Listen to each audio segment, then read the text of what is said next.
All right, Drew Brees on Monday Night Football became the greatest quarterback ever when it comes to touchdown passes. I forget which one was the dagger in that game. But now, whenever somebody does something of great acclaim or great accomplishment, it revs up the debate machine. It starts churning. Got to churn out these debates. And I guess Stephen A. Smith on one of his various platforms. Was this on First Take, Greg, that he said this? Or yes. The Stephen A. Smith show or the Stephen A. Smith podcast?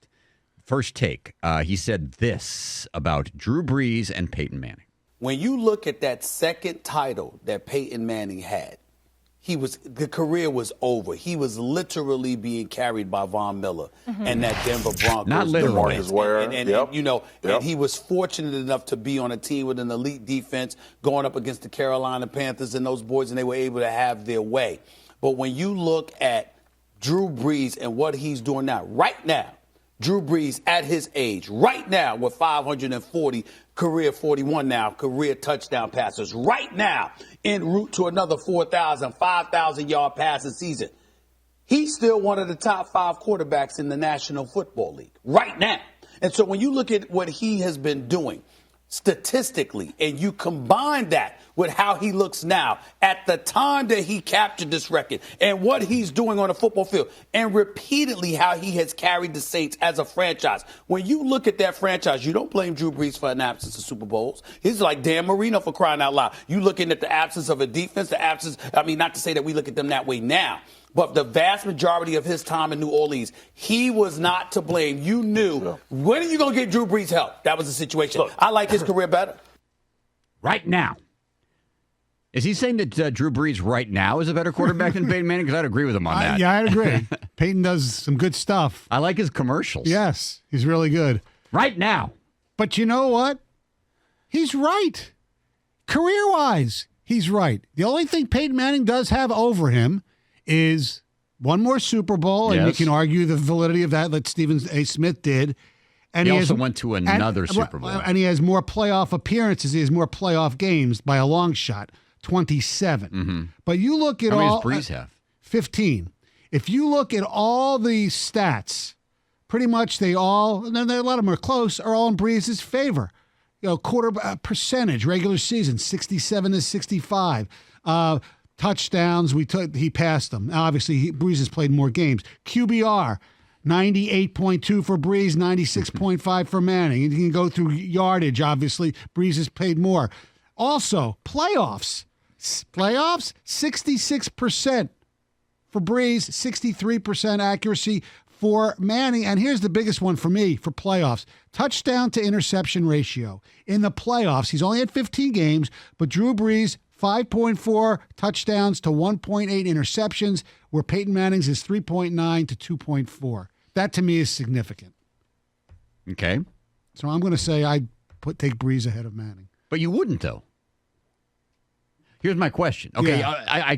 The numbers don't lie. Numbers never lie, as the famous ESPN show used to say.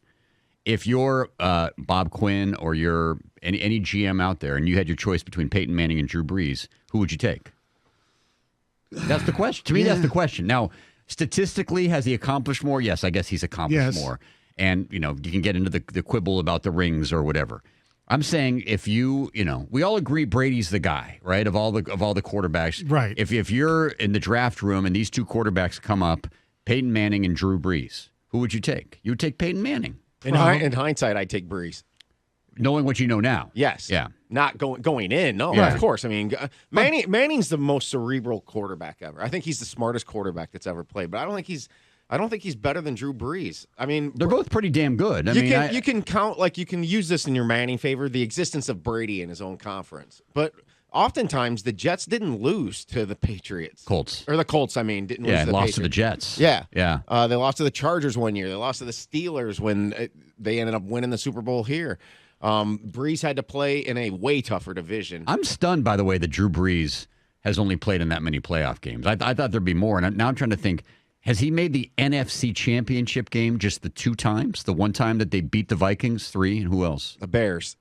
The year the Colts won the Super Bowl. They lost to the Bears in Chicago? Yeah. Is that when Reggie Bush he did the somersault into the end zone, didn't he, in that game? Yeah. I think the division is why he's played fewer playoff games. Mm-hmm. I mean, the Colts, they had to contend with the Titans for a little while there.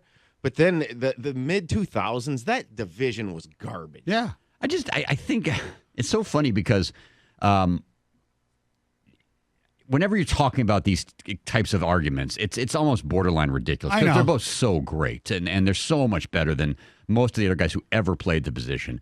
And Drew Brees is, as I said many times, maybe the most accurate thrower of the football I've ever seen. I mean, he puts the ball right where it has to be. But Manning was really good at that as well. Yeah, Manning was great. And the fact that Manning went out to Denver, and I know people are going to always hold that last Super Bowl against him, as I even did the other day.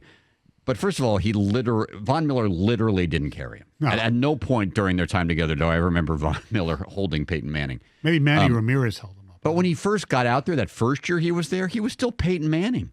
Remember that first game he played against the Baltimore Ravens in Denver, and he threw like 5 touchdowns on like a Thursday night? I mean, he still was putting up gargantuan numbers. It was only towards the end when Brock Osweiler took the job away from him, they started to decline. The marriage between Drew Brees and Sean Payton is one of the greatest in NFL history. Correct. And I'd be curious to know what would have happened to Drew Brees had that marriage ever ended. If Drew Brees had played for a different coach in a different system. Peyton Manning and Jim Caldwell had a good marriage. Yes, they did. I hold 43-8 against Peyton Manning a little bit. 43-8 was that Super Bowl? Seahawks. Yeah. Seahawks. Yeah, if Drew Brees, I don't know if that happens. Like, to be that completely destroyed. I mean, that Seahawks team was a team of destiny. Mm-hmm. They were going to win the Super Bowl, but to lose that embarrassingly. Speaking of that Seahawks team, did you see that Pete Carroll's quote yesterday about that Quandre Diggs?